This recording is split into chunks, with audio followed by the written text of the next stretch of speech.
I lost my husband in 50 minutes. One phone call, one promise that I'll be home soon, and then nothing. The kind of nothing that swallows yours, laughter, and even your own breath. I should apologize before I go on. If I stumble, if I drown you in details, it's not because I want to confuse you. It's because I'm still inside it. Even now, my voice breaks, my hands shake, and the tears don't wait for permission. Trauma twists memory. Some moments burn so bright they blind you, while others disappear into fog. So if you hear me linger on a chipped mug, the smell of apples in the oven, or the way a man tilted his head, please understand. Those fragments are all I have left. They are the crumbs of a life that was whole until it shattered that night. My name is Sophie Morgan. I'm 30 years old. And this is the only way I know to keep breathing, to tell you how I lost him and how I tried to bring him back. By day, he worked as a realtor. It might seem like an ordinary job, showing houses, negotiating prices, smiling at clients, handing over keys to someone else's dream. But Daniel had a special way about it. He didn't sell walls and roofs, he sold hope for a new life. Tall, fit, with clear eyes and a calm way of speaking, he inspired trust instantly. People were drawn to him like they were drawn to a warm fire. At open houses, women were almost magnetized to him. I noticed the looks, but I never felt jealous.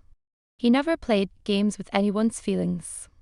At home, he was mine, attentive, gentle, playful. He made me coffee in the mornings, slightly bitter the way I liked it, and told me stories about his clients in such a way that we could laugh without malice. We dreamed of simple things. Children, and not right away, but someday. Short trips to the ocean, visits to street fairs where they sell homemade pies and pottery.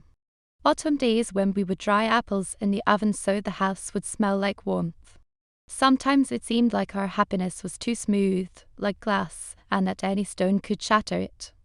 I pushed that thought away like a bad omen, but I guess my soul already felt something coming. It all began with one big deal. A couple of months earlier, Daniel had taken on the sale of a mansion by the ocean, old, with carved beams and a massive fireplace like something out of a movie. The house belonged to the Dalton family, wealthy and influential people. They rarely appeared in town, but people talked about them, benefactors, hosts of winter balls, endless fundraisers, and grand promises. Daniel wasn't one for gossip, but one evening over dinner he said carefully, "There's a lot of strange stuff with this house. Taxes are being paid through odd foundations. The land records have been rewritten again and again. One of the relatives is pushing for the sale as if tomorrow were the end of the world. I don't like it." He smiled and added, "But I'll handle it. I just want to do it right. And Sophie, you know that commission won't hurt us." I nodded. I knew he was an honest man. And I knew that honesty doesn't always suit everyone. Sometimes that kind of straightforwardness annoys people who are used to hiding the real price under a pretty bow. That night, when everything fell apart, he called me 15 minutes before he was supposed to be home. "I'm on my way, honey. 15 minutes and I'll be there. Put the kettle on, okay?" His voice was warm like a fireplace. The words were simple like air. I smiled and set the kettle, as if that small act could keep him close. 15 minutes passed. Then another 5. I looked out the window. A few cars slid through the damp fog, the streetlights scattering gold dust across the wet pavement. I called him. No answer. You know how silence sounds when someone you love should pick up. It's like a roar in your ears. You still believe that any second now he'll answer, say sorry, got stuck at a light, and everything will be fine. But instead there are long tones and then nothing. I walked around the house in circles, like a bird trapped in a room without windows. I stared at the phone screen as if the road he was driving on could somehow appear there. The 10th call. The 15th. Something dark stirred in my chest. I threw on a jacket, stepped onto the porch, and listened to the ocean. The waves crashed against the rocks with innocent hands. I whispered into the night, "Bring him back." The night stayed silent. By morning, I wasn't a woman anymore. I was pure anxiety. I called hospitals and police stations, gave his name, his height, his eye color, the scar on his palm from some childhood accident. No, we don't have anyone like that to know he's not on the report. I clung to the phone like a railing in a storm, telling myself maybe this nurse will check again. Maybe she'll find something and say, yes, come quickly. Nobody said that. In those first days, I lived on autopilot, pretending to eat, standing under the shower where the water cried instead of me, trying to watch the television where they talked about everything except our empty house. I walked among his shirts as if they were footprints the wind hadn't erased yet, smelling the fabric, smoothing it with my hands, as if that could hold the memory. Sometimes I thought I heard the click of a key in the door. I would jump up, but there was only silence so thick my thoughts stuck in it. Only much later, when my heart already felt like a stranger's, did I learn what really happened. That was when I learned how to tell this part of my story without screaming, and not because it didn't hurt, but because screaming wears out your voice, and I need you to hear me. He was found. But not by the police. And not by a passerby. He was found by a woman whose name I had only ever heard on the edges of charity galas and fundraising events. Vivian Rains. A widow in her mid-40s, the kind who always stood perfectly straight, whose hand people kissed in greeting, the kind of woman journalists never dared to press with awkward questions. All I knew about her was that she helped the city, that she always supported cultural projects. Now I know more than I ever wanted. That night Vivian was driving home late, too late for a proper lady, but who among us always follows the rules? She pulled into the underground garage of her waterfront building. It was dark, the yellow lamps flickered on with their usual delay, as they always do in places where neither the police nor the sun tend to look.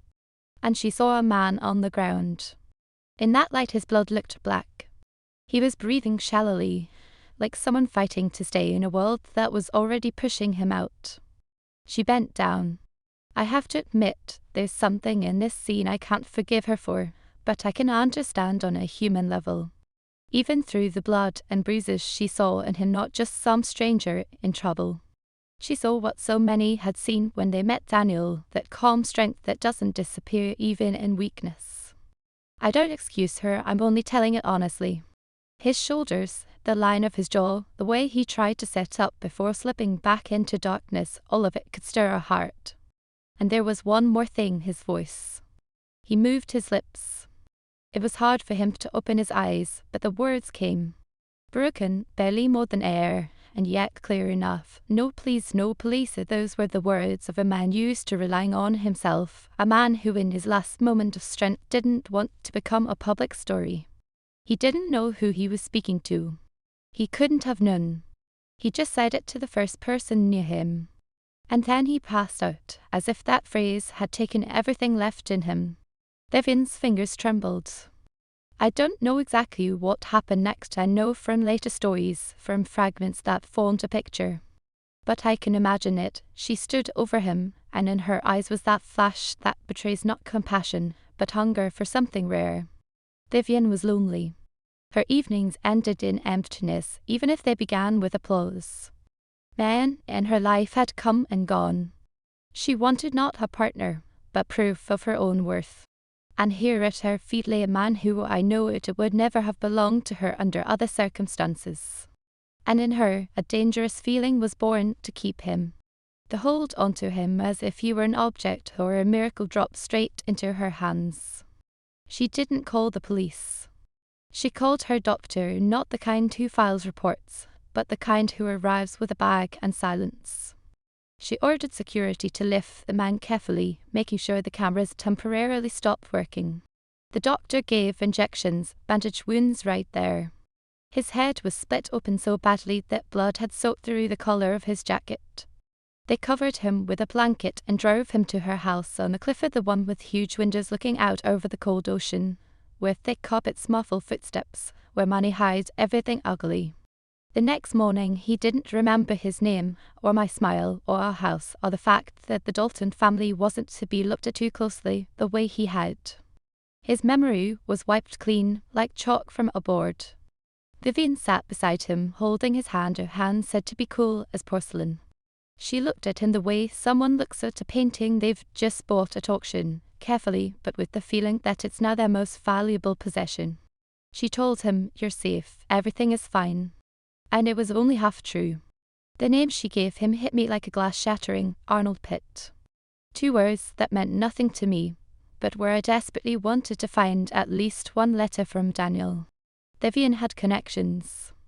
Rich people always have someone who can get papers as easily as a cook can grab salt from the cupboard.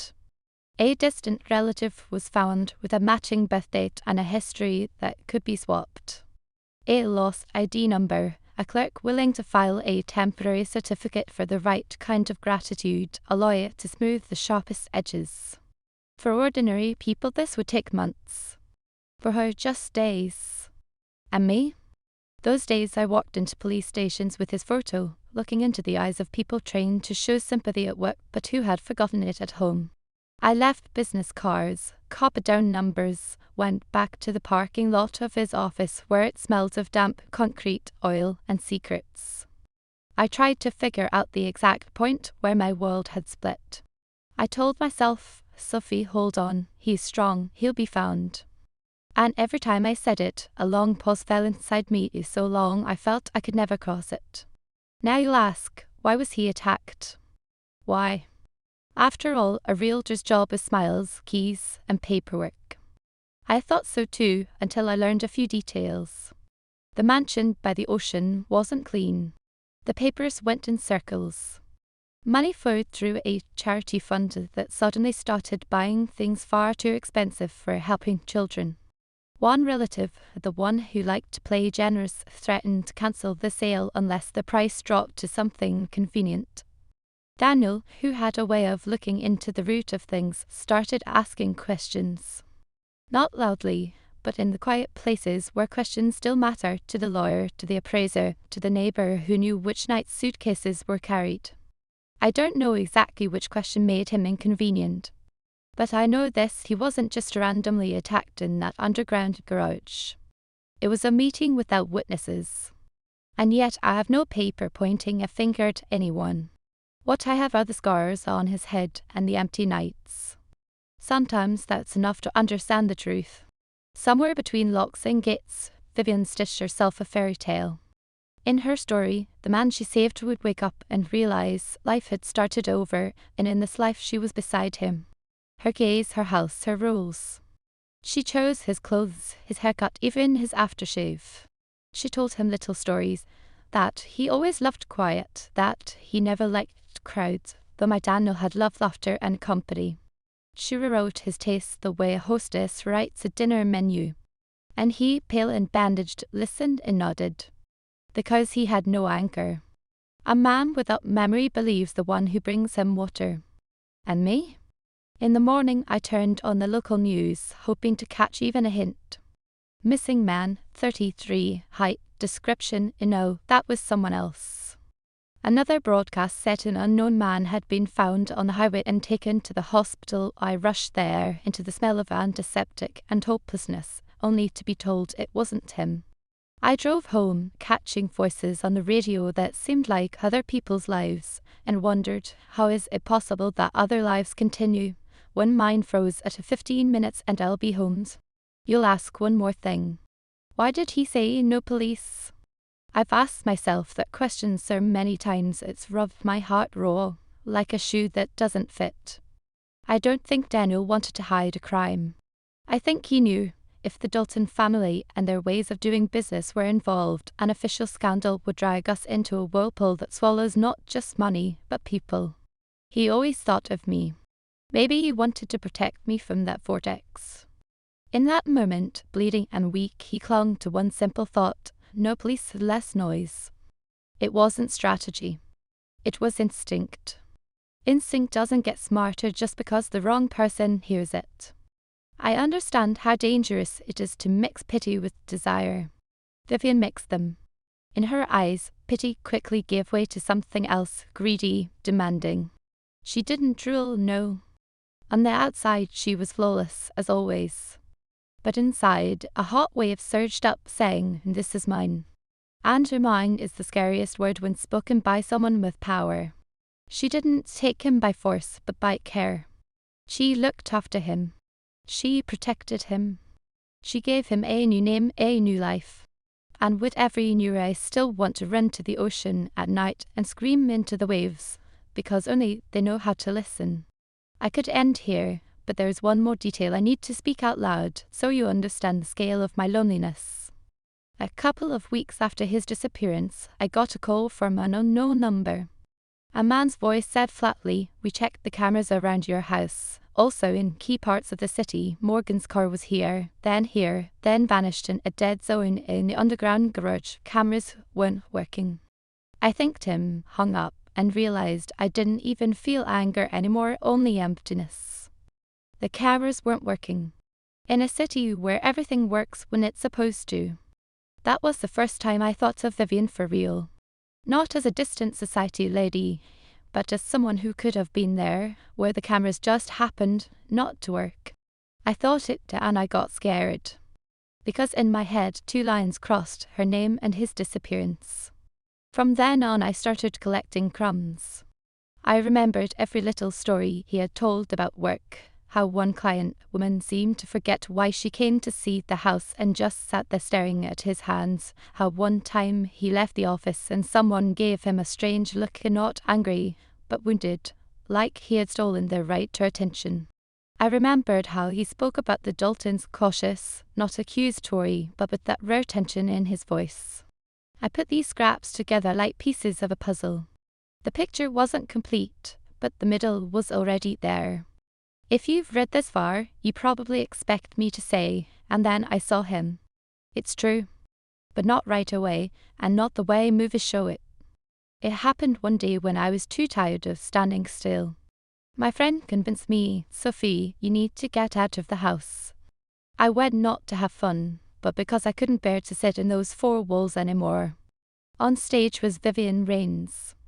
She spoke about new programs helping children, scholarships, and hope. I listened with half an ear. My mind was only on one thing, that my own hope was dying a little every day. And then I noticed a black SUV at the edge of the lot. The door was slightly open. I saw the profile of a man. Just a few seconds, but enough. The line of the jaw, the familiar tilt of the head, the way his hand moved through his hair, it was him. My heart knew before my eyes did. I froze, unable to believe it. He was sitting inside. After her speech, Vivian climbed into that black SUV, the door closed, the engine roared, and the car drove away. I stayed in the crowd, among children's voices and applause, with the feeling that the world had just hit me in the chest again. What would you have done in my place? Believe it or not, but at some point the tears dry up, and only one thing is left to take a step. I realized I couldn't go on living on guesses alone. Either I would find my husband, or I would lose myself completely. I chose the first. I found a private investigator. His name was Mark Hodson, the kind of man whose eyes tell you right away. He doesn't promise miracles, he just knows how to search. I told him everything I knew and felt: the disappearance, the silence, my trips to hospitals, and that black SUV at the city event, where for just a second in the open door I had glimpsed the profile of my Daniel. I laid out in front of him photos of my husband laughing at our house, slips of paper with addresses and dates, and my freshest piece of hope, a tiny grey button from his shirt I had found under the couch. Then the work began, and I didn't ask how. I didn't need methods, I needed results. Mark went, met, called, checked. He spoke little, but always came back with something weighty, something I didn't need to take on faith. And one day he laid a thick envelope on the table. Inside was a photograph. In it, a man with a short haircut and a thin scar on his temple. He was walking along a path by the ocean with 2 staff members from some rehabilitation centre, one supporting him by the elbow, the other carrying a folder. The man walked slowly but upright. I recognized his shoulders. I recognized the way he adjusted his sleeve. It was my husband. On the back of the photo was Mark's handwriting, Rehabilitation Centre for Patients with Head Trauma building in the background. Next, he pulled out a copy of a document. Not long, not full of jargon, just enough that even an elderly person could understand it without help.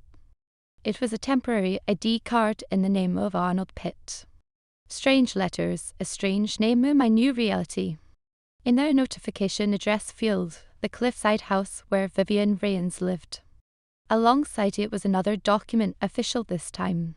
A court decision granting temporary guardianship, 30 days, renewable. Garden Vivian Rains. Reason, patient found without documents, with memory loss, in need of a stable environment. A stranger's hand had framed my nightmare as care. I sat in silence.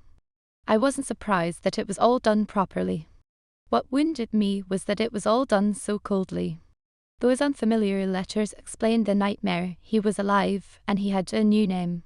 He wasn't at home, he was under another woman's watch. And the world around her proved it with a stamp. Mark carefully added several printouts to the envelope.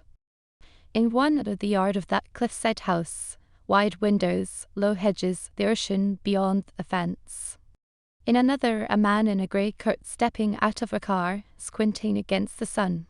Beside him, a woman in a light coat handing him a scarf. Their faces weren't fully visible, but I knew both silhouettes. The woman's gestures were those of a mistress of the house, calm, measured, with the quiet assurance that the world owes her silence. I didn't need explanations. That day I understood one thing: I had a path now. Not fast, not loud, but clear. If there was guardianship, then there would be a hearing to extend it. That meant I could show up, and not as a shadow, but as a wife. If there was a temporary ID with a false name, then the truth could be proven. If he was in a centre, then there was a schedule, a list of doctors, a structure. These were threads even a tired woman could pull if she believed she must. Mark also brought the reason why it had all begun.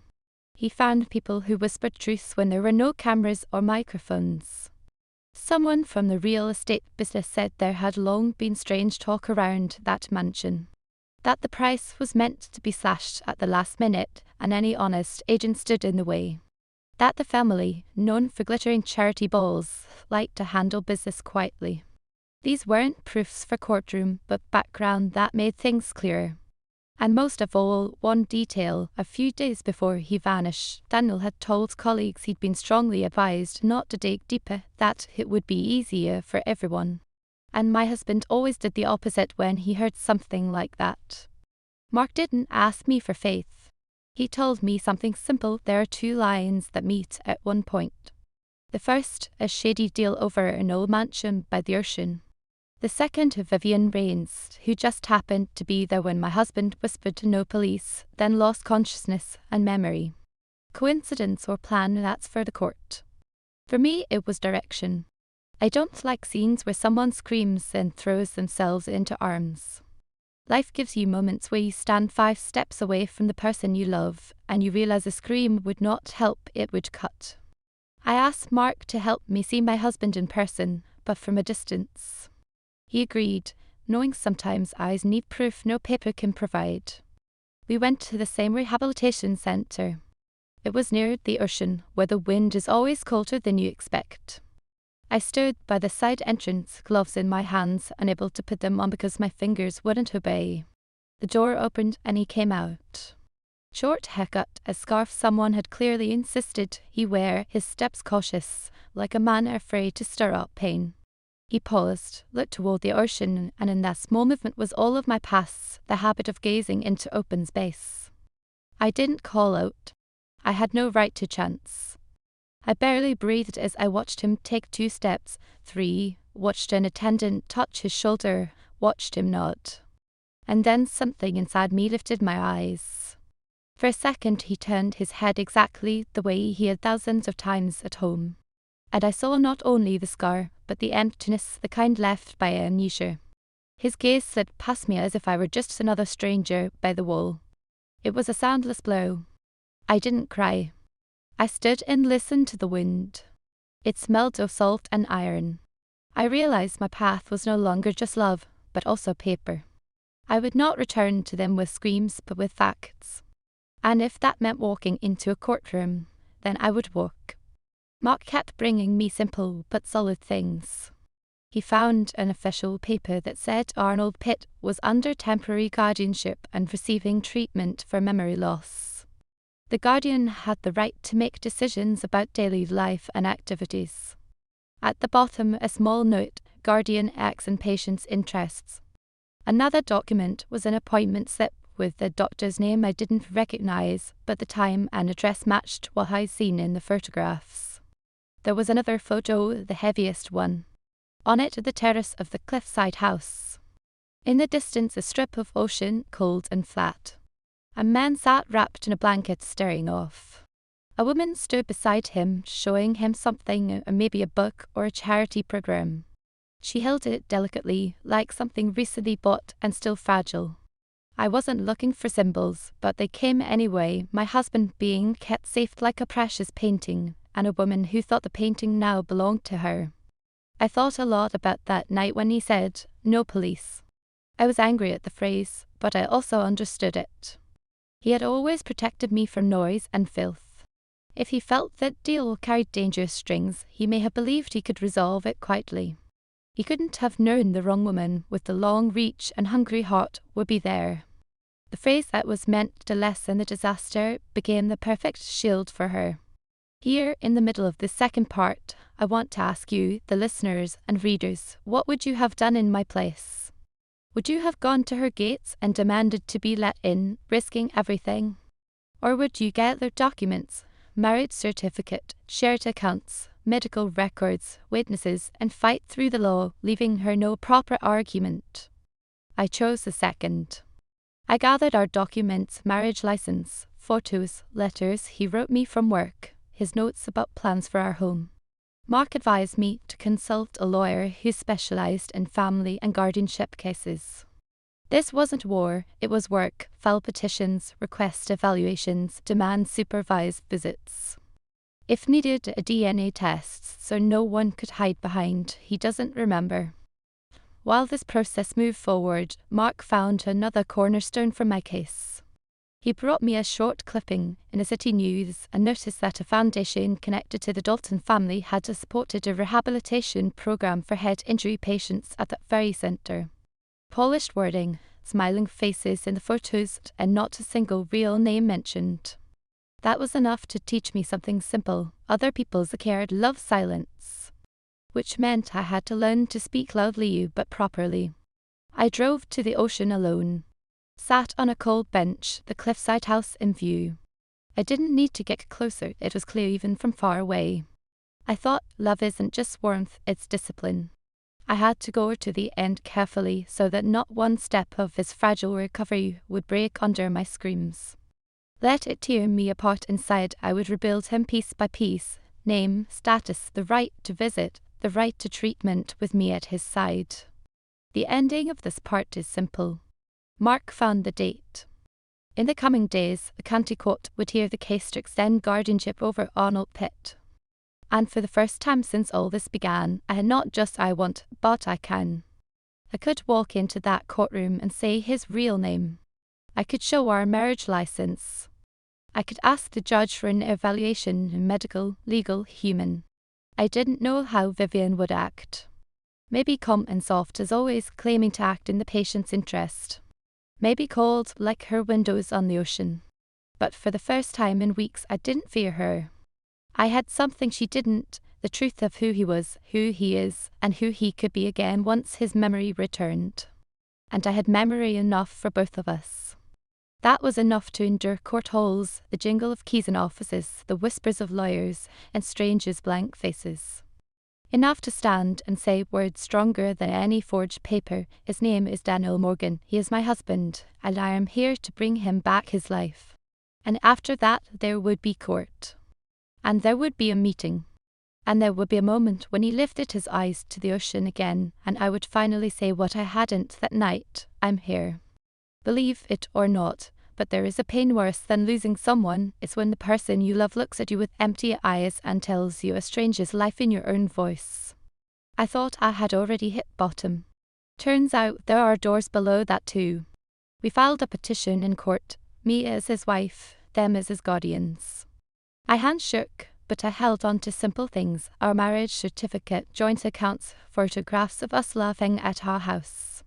The courtroom was cold. Vivian Rains appeared in her light coat, with the perfectly steady face people wear when they are used to winning quietly. Beside her sat a lawyer and a doctor from the rehab center.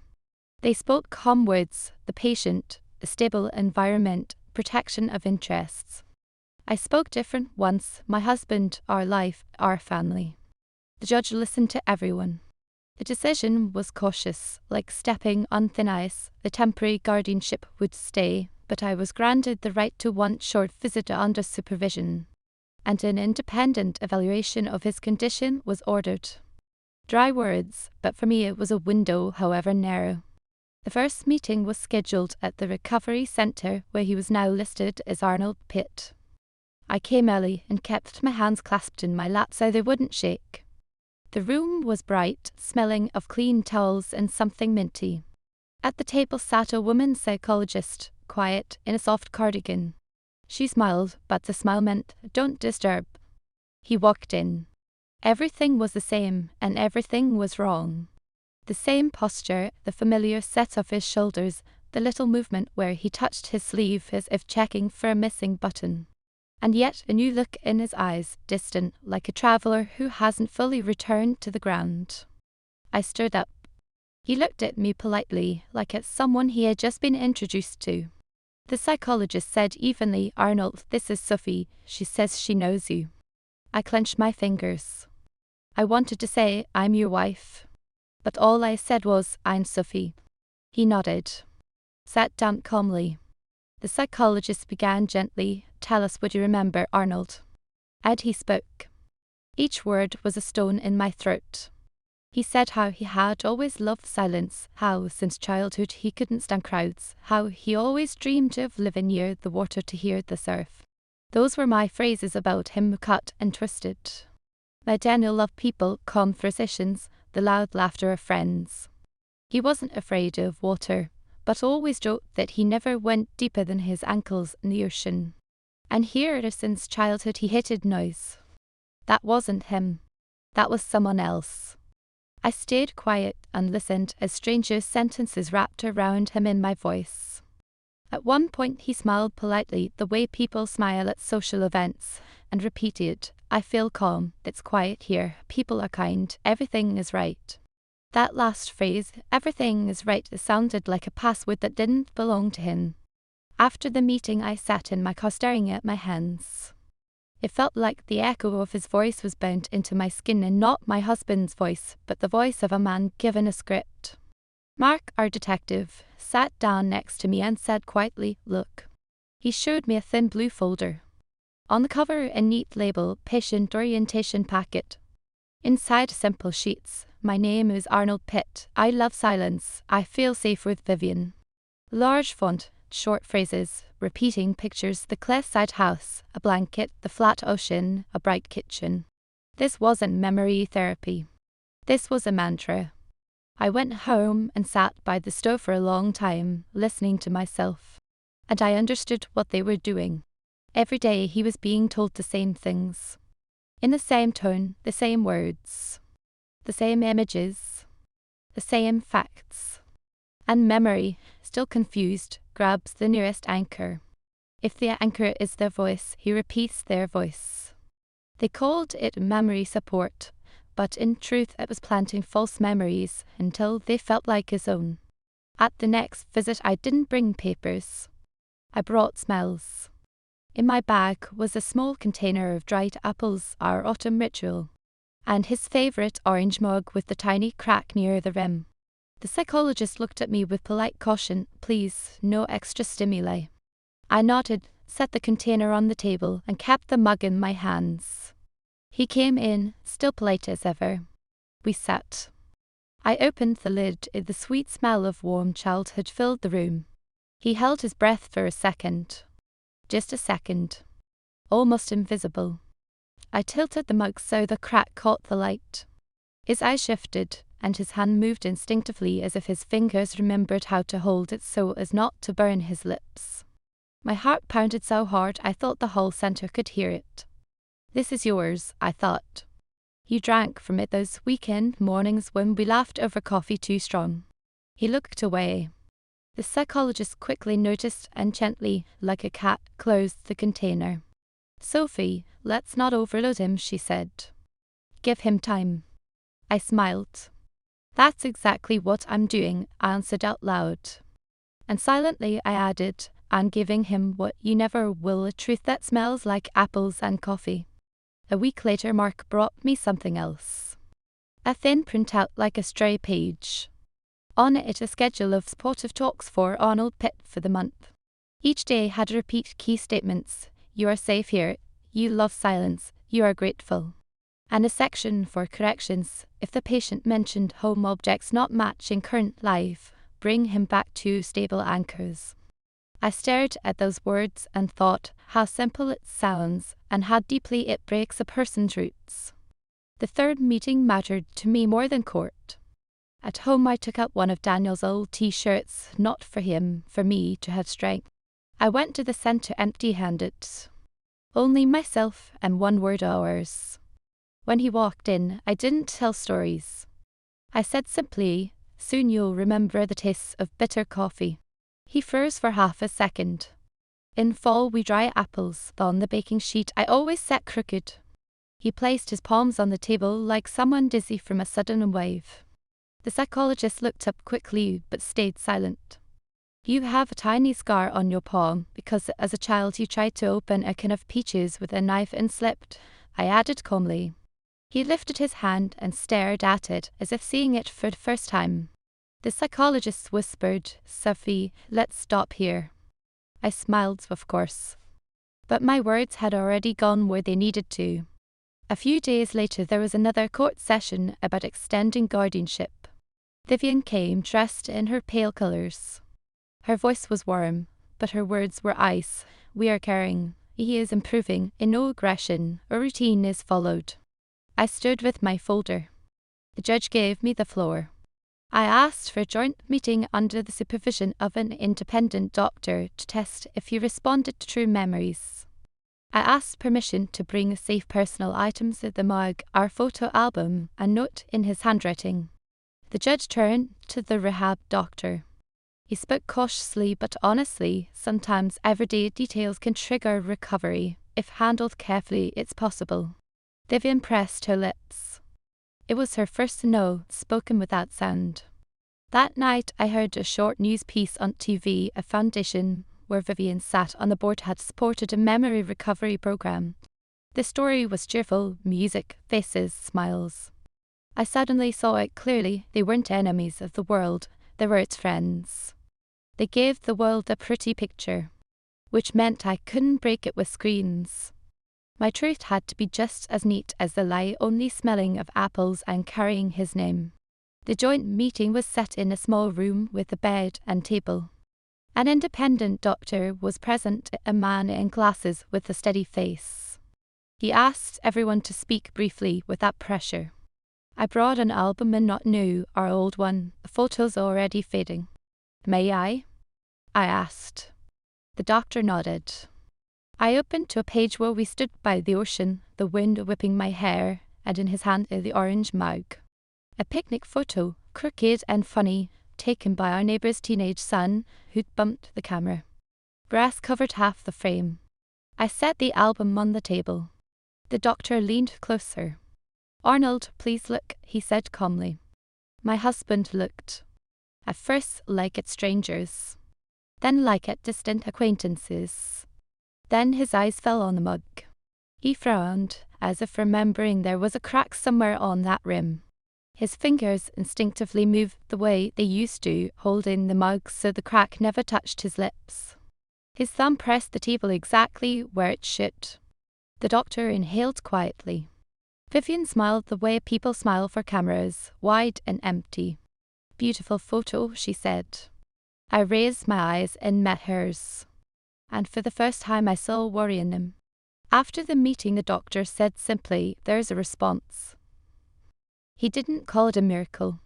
He called it a response. For me that word was a promise. The judge extended guardianship only partially, added for me as his legal wife the right to regular visits with the personal anchors from his past life. Vivian stayed silent, but I saw her jaw tighten. Her neat scenario had cracked. And then they took a painful, clever step. They began feeding him a false youth. At the next visit he calmly said he had often gone to a lake in Idaho in his youth, that he used to row aboard at dawn, that the sun stretched across the water in a golden stripe. He spoke with such detail it could sound true. But I knew he feared deep water and never set foot in boats. We stood for hours by the ocean, yes. But boats? Never. I asked softly what was the name of the lake. He blinked. Lake and froze on the empty word. The doctor wrote in his notes. I didn't push. I only gave him one small truth no one else could know. Do you always tie knots twice at the ends of ropes, not once or twice, because as a boy someone told you one knot would slip? He looked at his hands, and I saw memory stir in them, alive.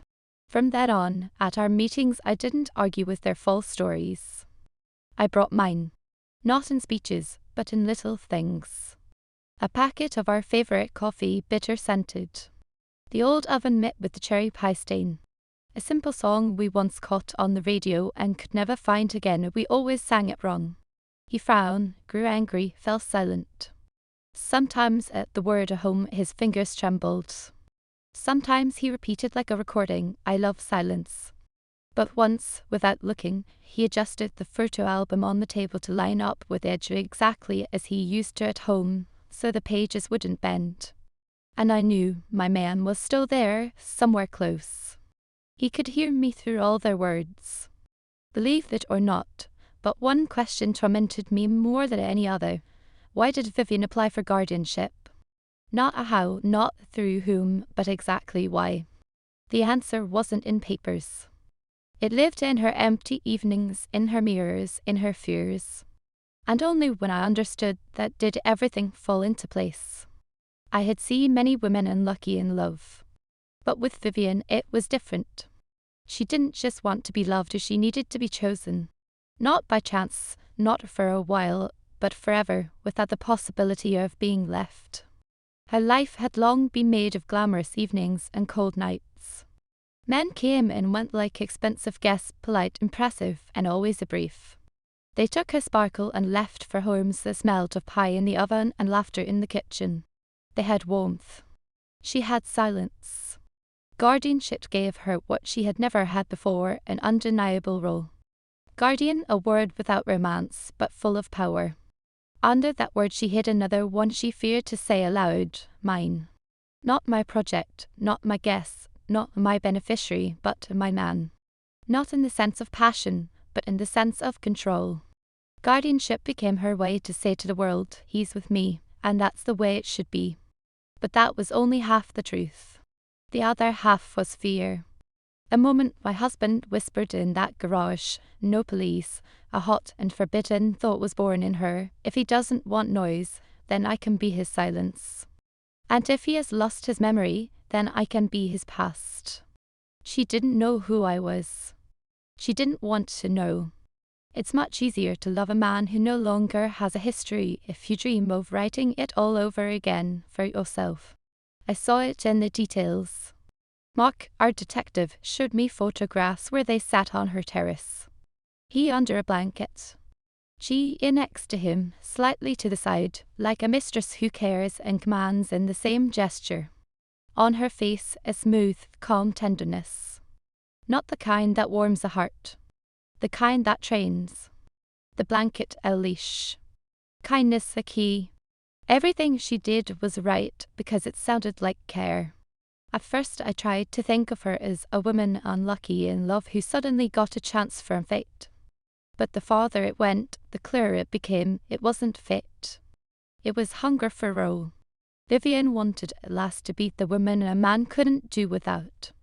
Couldn't remember without, couldn't sleep without, couldn't decide without. Guardianship simply gave meaning to the words, you can't manage without me. Not at the level of the heart, but at the level of habit. I decided to ask those who saw her without cameras. At the hair salon by the waterfront, a woman with scissors said quietly, almost apologetically, Vivian always asks for even and modest, and she always adds, no sudden changes, I need stability. In the flower shop, the clerk recalled that Vivian loved white lilies and asked for them every Thursday evening. Everything in her life was scheduled. In a life where you're not chosen, a schedule is the only loyalty you can count on. Guardianship became her biggest schedule, where both a man and his memory had to fit into her hours, her rules. I don't excuse her. I try to understand it to win honestly. Guardianship closed not only the doors for me, it closed the doors for his doubts as well. When every day you are told, you love silence, you're grateful, you're safe here, you begin to fear any other truth, even if that truth is your own home, your own life. Vivian applied for guardianship because she wanted to secure her right to his ears and eyes. To make sure her voice was the loudest, even when it whispered. There was one scene after which I stopped doubting. One evening at her cliffside house there was a small gathering, not a ball, not press, just her circle. I stood far away, on the path by the sea, and saw the warm rectangle of light in her window. Silhouettes moved, someone laughed. And then he came to the window, a glass of water in his hand. He looked tired and calm, but not happy. She appeared beside him, put her hand on his shoulder. The movement was soft, but it held more ownership than tenderness. Then she straightened his collar, a tiny thing, but that's how you touch what's yours. Then, almost invisible, she said a few words and pointed to someone in the room. He nodded, took 2 steps, sat down where a chair was empty. Fitting into someone else's home that too is training. And in that moment I understood, guardianship was her way of turning every one of his movements into a habit tied to her. It mattered to me that the answer to why didn't come only from me. An independent doctor present at our sessions once said quietly, when someone loses their memory, someone often grows beside them who benefits emotionally, not materially, emotionally. He didn't name names. He simply described what he had seen, women and men who had lived for years on the sidelines of someone else's love and suddenly got the chance to sit in the front row and held on with a death grip. They called it stability. In truth, it was fear dressed up as care. Vivian applied for guardianship because she feared being left where she had been all her life, alone on the terrace. Because she saw in my husband not a person, but a chance. A chance to prove to herself that she could be chosen. A chance to rewrite herself through him. I saved, I kept, I gave a new life. In her world, deprivation was always neatly packaged, and desire never fulfilled. Guardianship became the packaging. And the desire was me and him. When you realize that, breathing becomes easier, but living becomes harder.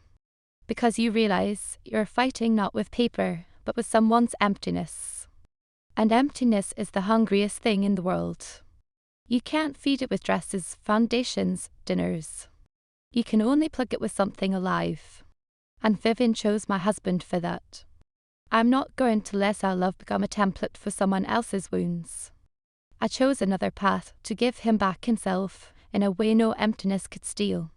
I began to bring to our meetings not arguments, but life.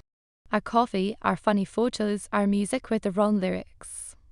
Not in a flood, not by pressure, drop by drop. Because if false phrases can rock a memory to sleep, then truth can wake it.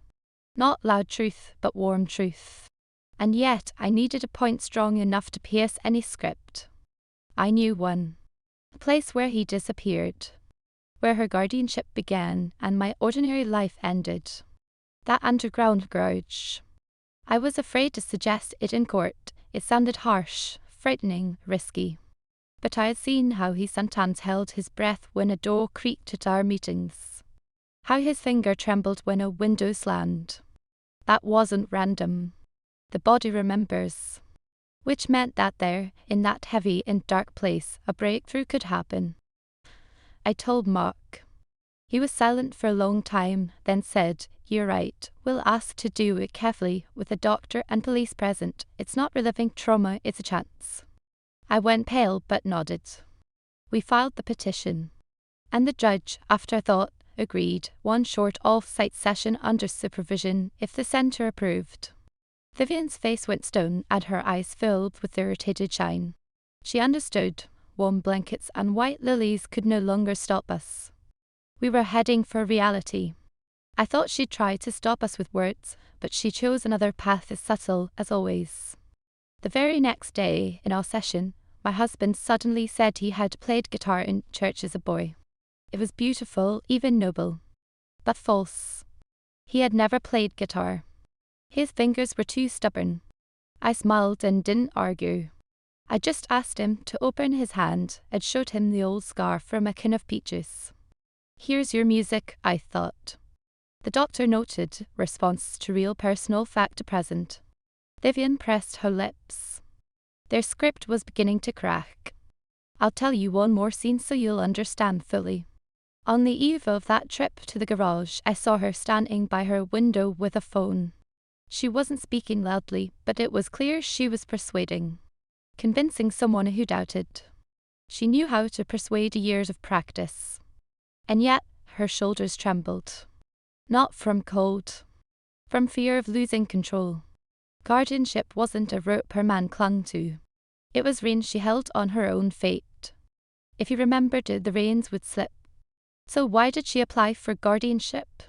So the world wouldn't take away from her the rare feeling that this time a man wouldn't leave. To tie not only his body, but his memory slowly, domestically, gently. To make every thank you from a doctor and every he's better sound like proof of her value. To hide I claim behind I saved. To wallpaper a cage with the word you care, where there were no bars, but only routines and proper phrases. To one day look in the mirror and say, see, this time you're the one chosen. I won't argue with her loneliness. I argue with her right to heal it with him. My plan is simple and stubborn, to lead him back to his memory without breaking his heart. And yes, to take from her the right of guardianship once we prove that behind Arnold Pitt stands my husband, a living man with a history where I am his wife, not a stimulus. Halfway through, I'll ask you again, what would you have done in my place? Gone to war against the bad woman, like in cheap soap operas? Or, like me, chosen each meeting, each mug, each detail, and step by step returned to the man his name, instead of taking away from another her right to a voice? Tell me what feels closer to you. I chose the second. It's slower, but it's fairer. And one more thing I promised to myself. For that session in the garage, I'll take exactly 2 things, our orange mug and a small bag of dried apples. Not because you can drink coffee there, but because even in a place that smells of cold concrete and iron, it should smell like home. Let his body flinch, let his fingers remember how to hold the mug so the crack doesn't touch his lips. Let his heart make an extra beat. Let his gaze, just for a second, fall on me instead of sliding past. And after that, we'll talk to judges, doctors, and all those who live by stamps. But first him. His gaze. His memory. His name. And when you ask me at the end, so what's next? I'll answer simply, next at the garage. The place where her guardianship began. My love will remind him it existed first. And if fate has any sense of justice, just once, it will choose me. Believe it or not, but sometimes the past doesn't return where it was lost. It returns where it once lived. I had gone in circles for so long of courts, meetings, conversations with doctors. All of that was necessary. But the real strength wasn't in the papers. It was in our home.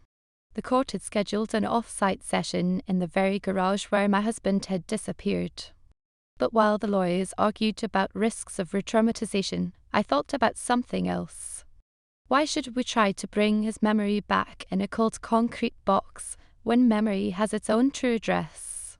How could it be fair to expect him to recognize himself in shadows and oil stains when his life had smelled of apples in the oven and wet grass by the ocean?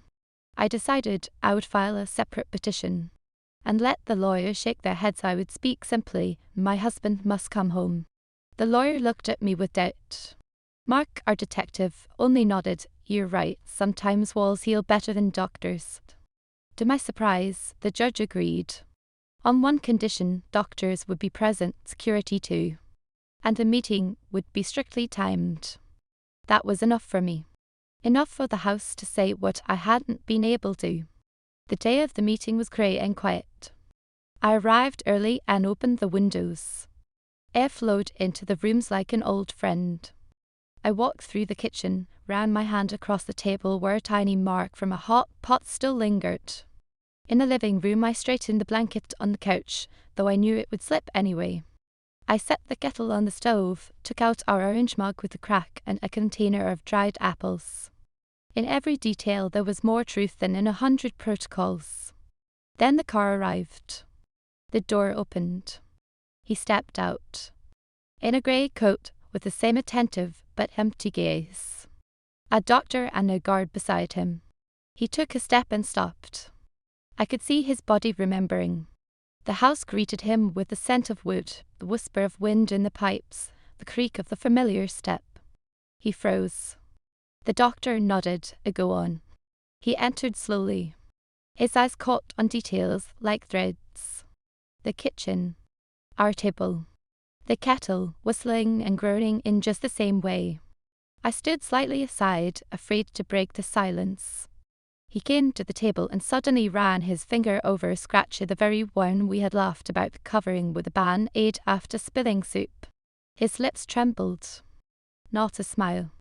A movement as if memory were trying to break through. I set the mug before him. Poured tea. The smell of apples opened like a song. He took the mug. Held it exactly so the crack wouldn't touch his lips. I heard him exhale. Then softly, almost inaudibly, bitter coffee. I froze. That was ours. His words. Real. The doctor lifted his eyes and signaled the guard, don't interfere. The room grew so quiet I could hear my own heartbeat. I pulled out an album. Opened to the page with the photo by the ocean, where grass covered half the frame. He stared at it for a long time. Then raised his hand and ran his finger across the photo, through the air, right where my head rested against his shoulder. And suddenly he said softly, Sophie. I couldn't hold back. Tears came like rain on a roof. I stepped closer, touched his hand. He didn't pull away. Instead, he squeezed my fingers tightly. Sophie, he repeated. In those 2 syllables was more memory than in all the medical reports. It was the voice of a man coming home. Vivian wasn't present. But I knew she would be told. For her, it would be a blow. She had built a cage out of soft words and white lilies. But cages collapse where a man meets his own air. Her guardianship lost its power the moment he called me by name. Because that name belonged only to us. After the meeting, the doctor said, this is a breakthrough. Memory is returning in fragments. It needs to be reinforced. I nodded. I knew we would reinforce it. Not with slogans, but with the smell of apples, laughter in the kitchen, a familiar creak of floorboards. With things stronger than any fulsome memories. The court later dissolved the guardianship. Paper followed the heart. Vivian vanished from newspapers and screens. Her name was whispered only at other people's dinners when no one wanted to remember that charity had once covered up loneliness. I didn't gloat. I was too tired for anger. I just thanked fate that my husband once again held my hand. Memory didn't come back all at once. It returned at night in fragments. He would wake and ask, did we have a dog? No. And laugh. Or, you always dried apples too long. Sometimes he mixed things up. Sometimes he grew angry that he couldn't recall everything. I stroked his shoulder and said, we still have time. And it was true, we did. Because now time was ours again. Now, when I tell you this story, I want you to understand the most important thing. Vivian applied for guardianship, not for money, not for papers. She did it for her emptiness, for the right to finally feel, he won't leave. But love can't be built on paper. It lives in the smell of coffee, in crooked photographs, in scars from childhood jars of peaches. In things recognized not by the head, but by the heart. We returned home. The house welcomed us like an old friend. I dry apples again. He complains again about my crooked baking sheets. Sometimes he still looks off to the side, as if checking whether all the memories are back. But when he turns his head toward me and says, Sophie, I know the most important thing has already returned. And if you ask me, what's next? I'll answer, next is life. Not heroic. Not loud. Just life. Brewing bitter coffee again, buying too many flowers in spring, laughing again when candles burned down only halfway. Next is being together. And that, believe me, is the greatest miracle of all. That's the end of today's story. Thank you so much for staying with me until the end. I'd love to hear your thoughts, so share them in the comments below. I truly enjoy reading what you have to say. If you'd like more, check out the full playlist linked in the description of this video. New real stories are on the way, and I'd love to share them with you. Hopefully, I'll see you next time. If this journey resonated with you, please hit subscribe and tap the bell so you'll never miss the latest stories. Thank you for listening.